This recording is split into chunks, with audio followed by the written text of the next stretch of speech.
जी नाजरीन, आवा न्यूज में खुश आमदीद कहते हैं। खबरों को रुख करते हैं सखी सरवर की तरफ, जहां से हमारे रिपोर्टर गुलाम सरवर तालपुर की रिपोर्ट के मुताबिक मकामी सहाफी शेख जरीफ नवाज के नाना साबिक कौंसलर हाजी शेख वाहिद बख्श के एहसाल और सवाब के लिए रस्म कुलखानी सखी सरवर में अदा कर दी गई। रस्म कुलखानी में सूबाई वजीर खुराक बलोचिस्तान सरदार अब्दुल रहमान खान कैथरान के फर्जंद सरदार अब्दुल इनाम शाह कैथरान ने भी शिरकत की।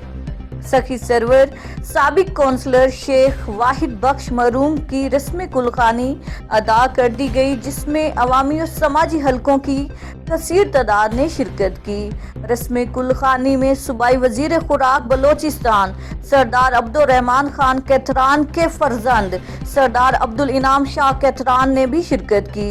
रस्म कुलखानी के बाद मरूम शेख वाहिद बख्श के बड़े बेटे शेख मोहम्मद अफजल की दस्तार बंदी कराई गई। बाद में दुआए मगफिरत की गई।